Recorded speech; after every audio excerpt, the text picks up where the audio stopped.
Chapter 1 of Science of Being Well. The Principle of Health. In the personal application of the science of being well, as in that of the science of getting rich, certain fundamental truths must be known in the beginning and accepted without question. Some of these truths we state here. The perfectly natural performance of function constitutes health, and the perfectly natural performance of function results from the natural action of the principle of life. There is a principle of life in the universe. It is the one living substance from which all things are made. This living substance permeates, penetrates, and fills the interspaces of the universe. It is in and through all things, like a very refined, indiffusible ether. All life comes from it. Its life is all the life there is. Man is a form of this living substance and has within him a principle of health. The word principle is used as meaning source. The principle of health in man, when in full constructive activity, causes all the voluntary functions of his life to be perfectly performed. It is the principle of health in man which really works all healing, no matter what system or remedy is employed, and this principle of health is brought into constructive activity by thinking in a certain way. I proceed now to prove this last statement. We all know that cures are wrought by all the different and often opposite methods employed in the various branches of the healing art. The allopath who gives a strong dose of a counterpoison cures his patient, and the homeopath who gives a diminutive dose of the poison most similar to that of the disease also cures it. If allopathy ever cured any given disease, it is certain that homeopathy never cured that disease, and if homeopathy ever cured an ailment, allopathy could not possibly cure that ailment. The two systems are radically opposite in theory and practice, and yet both cure most diseases. And even the remedies used by physicians in any one school are not the same.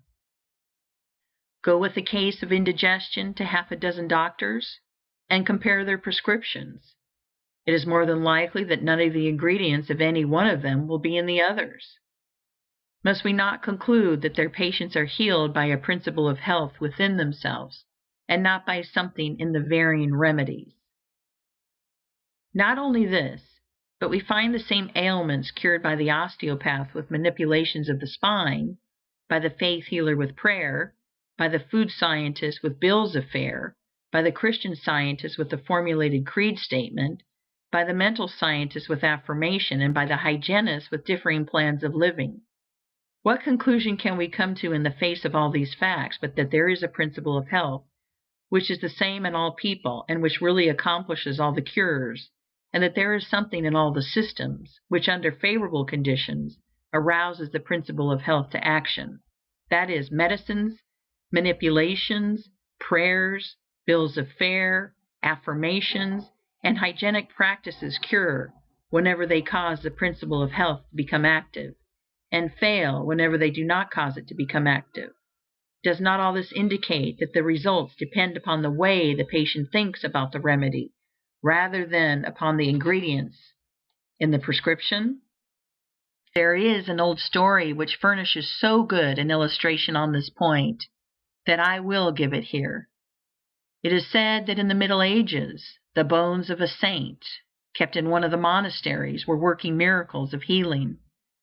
On certain days, a great crowd of the afflicted gathered to touch the relics, and all who did so were healed. On the eve of one of those occasions, some sacrilegious rascal gained access to the case in which the wonder-working relics were kept, and stole the bones. And in the morning, with the usual crowd of sufferers waiting at the gates, the fathers found themselves shorn of the source of the miracle-working power. They resolved to keep the matter quiet, hoping that by doing so they might find the thief and recover their treasures. And hastening to the cellar of the convent, they dug up the bones of a murderer who had been buried there many years before. These they placed in the case, intending to make some plausible excuse for the failure of the saint to perform his usual miracles on that day, and then they let in the waiting assemblage of the sick and infirm. To the intense astonishment of those in the secret, the bones of the malefactor proved as efficacious as those of the saint, and the healing went on as before. One of the fathers is said to have left a history of the occurrence, in which he confessed that, in his judgment, the healing power had been in the people themselves all the time, and never in the bones at all. Whether the story is true or not, the conclusion applies to all the cures wrought by all the systems. The power that heals is in the patient himself, and whether it shall become active or not does not depend upon the physical or mental means used, but upon the way the patient thinks about these means. There is a universal principle of life, as Jesus taught, a great spiritual healing power, and there is a principle of health in man which is related to this healing power. This is dormant or active according to the way a man thinks. He can always quicken it into activity by thinking in a certain way.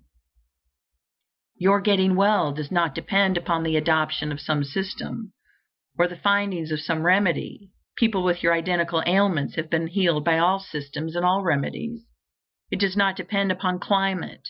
Some people are well, and others are sick in all climates. It does not depend upon avocation, unless in case of those who work under poisonous conditions. People are well in all trades and professions. Your getting well depends upon your beginning to think and act in a certain way. The way a man thinks about things is determined by what he believes about them. His thoughts are determined by his faith, and the results depend upon his making a personal application of his faith. If a man has faith in the efficacy of a medicine, and is able to apply that faith to himself, that medicine will certainly cause him to be cured. But though his faith be great, he will not be cured unless he applies it to himself. Many sick people have faith for others, but none for themselves. So, if he has faith in a system of diet, and can personally apply that faith, it will cure him. And if he has faith in prayers and affirmations, and personally applies his faith, prayers and affirmations will cure him. Faith, personally applied, cures, and no matter how great the faith or how persistent the thought, it will not cure without personal application. The science of being well, then, includes the two fields of thought and action. To be well, it is not enough that man should merely think in a certain way.